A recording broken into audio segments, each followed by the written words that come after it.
Elisia's face paled, and Franz approached her with long strides. He draped a shawl over her shoulders. Should I increase the fire in the fireplace? Decent. Elisia shook her head. Franz, Her Majesty the Empress may not be the kind person we believe her to be. Perhaps. But she didn't harm you, did she? Rather, she helped you achieve your revenge. Franz soothed her as he spoke. I regarded him through the mirror. His straight eyebrows were furrowed. Despite his words, his heart seemed troubled. Franz sighed and said, The people you must face are those who sinned against you in your previous life. Do not worry about others. I do not want you to endure any further difficulties. Did the Empress truly do nothing to me? Elisia gazed at the diamond necklace reflected in the mirror. The Empress knew Glenna coveted the necklace. Yet she presented it to Elisia right before her eyes. There was no better way to sow discord between them. Elisia gripped the necklace tightly. She looked at Franz with a serious expression. There's something I need to verify. What is it? I must know whether the Empress is using me as a pawn in her game or not. Franz frowned. He seemed to be trying to grasp the meaning of her words. Elisia pointed to the necklace and said, If I learn the true reason why she gave me this necklace, I will know. Then we may need to preserve this answer as evidence. He agreed to her words and slipped his hand inside his jacket. Then he produced a small pin about the size of a thumbnail. It was an oval pin with a simple design that gleamed dark blue. At first glance, it appeared to be an ordinary piece of ornamentation. Put it on. What is this? It is a recording stone. If you press this gem firmly, everything reflected here from that moment onward will be recorded. Franz pinned the pin to Elisia's left breast and said, I hope there won't be a need for that, but one never knows. If this was merely a misunderstanding on my part, then there would be nothing to worry or fear. Rather, we should thank the Empress for disposing of Elian and Neres without sullying our hands. It would be ideal if that were the case. Do you think it will be so? At his question, Elisia touched the dagger inside her sleeve and frowned. She had always carried it since Aaron had enchanted it for her. Elisia fell into thought for a moment, then slowly shook her head. Elisia entered the Emperor's palace feeling apprehensive. This was the first time she had entered the Emperor's palace reception room since receiving the diamond pendant. Today was eventful, wasn't it? The Empress smiled kindly and offered tea to Franz and Elisia. Elisia regarded her with a stern expression. The Empress seemed to be in better spirits than before. Rather, she hummed a light tune. This is imported tea from Patachu. Drink it, it smells wonderful. All right. Elisia replied briefly and lifted the teacup to her lips. But she only pretended to drink and set it aside. She still harbored doubts about the Empress. Your expressions are not pleasant. Well, after everything that transpired, what happened? The Empress inclined her head at Franz's response. When she tilted her head, her emerald green earrings swayed. The Empress was luxuriously adorned from head to toe. She wore a bright smile that matched her extravagant decorations. She did not appear in the slightest like someone who had just lost her son. Oh, you mean about Crichton? The Empress spoke indifferently as she sipped her tea. She elegantly placed the cup on its saucer and said, We disposed of an insect that was ravaging the Empire, isn't that good?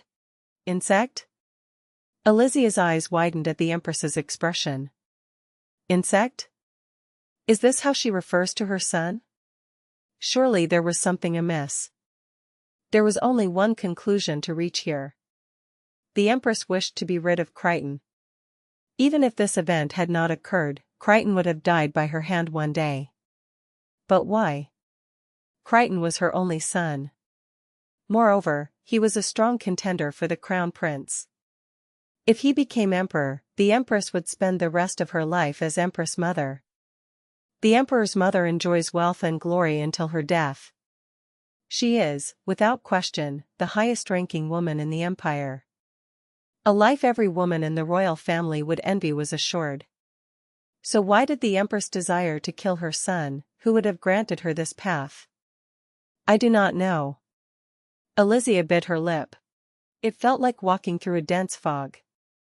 She touched her left hand, which wore the ring, with her other hand and lost herself in thought. She sensed the Empress's gaze fixed upon her. Yet she did not raise her head. She did not know how to continue the conversation. Since Crichton is dead, we must consider the next step. The Empress, who had been staring at Elisia, shifted her gaze to Franz. I thought Franz had no ambition for the crown prince. You appear to harbor great ambition. Elisia, seated beside Franz, felt his arm stiffen through his clothing. The Empress replied in a firm tone.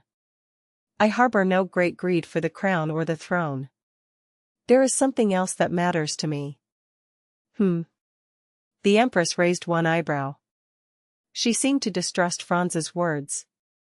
You proclaim one thing in public, yet in secret you employ merchants and inspectors to expose the corruption of Elian and Crichton. Those who speak one way and act another are the most dangerous.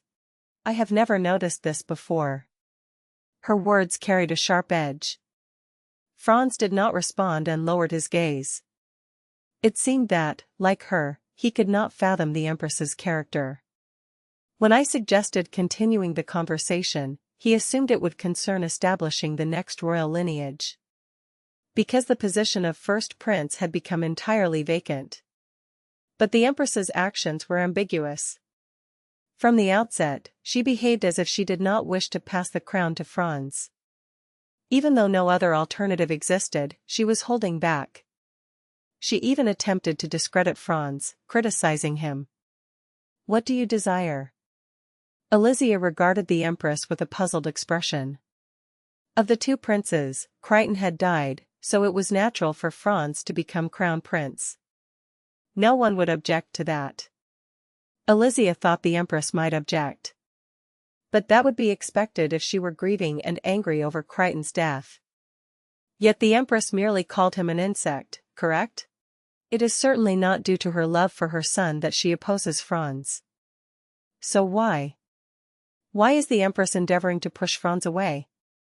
Elisia watched the Empress. Although her gaze was somewhat candid, the Empress remained composed. Elisia could not decipher the expression behind the mask of her smile. She pressed the jewel pin firmly and inquired cautiously, So, what do you desire, Your Majesty the Empress? What do you think I desire? I do not know. All I know is that I must obey Your Majesty's commands. The second princess is truly astute. The Empress appeared satisfied with Elisia's courteous reply. She continued, still smiling, Crichton possessed numerous weaknesses. He appeared strong outwardly, but it was all mere bubbles. His wife, his greed, his wealth, all were illusions. The Empress gazed out the window. She sighed and murmured regretfully, casting a longing look toward the horizon. But Franz possessed no weaknesses. What? Elisia blinked. She could not fathom the Empress's intentions. Typically, there are two purposes to knowing an opponent's weaknesses. The first is to exploit those points to attack him, the second is to safeguard those points. If the Empress had known Crichton's weaknesses, her son's, it could be assumed she sought to protect him. Although it now seemed doubtful, that was the reasoning. But why did you seek to uncover Franz's weaknesses? At least, not to protect him. Elisia glanced at Franz. He displayed a noticeably tense expression. It seemed he interpreted the Empress's words in the same manner as she did. The Empress wished to attack Franz. Perhaps even now. Franz clenched his fist tightly. The reception room brimmed with tension. The Empress disregarded this atmosphere and continued cheerfully. So I was deeply grieved. But you, Elisia, entered the palace. Fortunately. The Empress's radiant smile turned toward Elisia. The instant their eyes met, she understood. The Empress was not attacking Franz at present. She was targeting Franz's vulnerability, Elisia.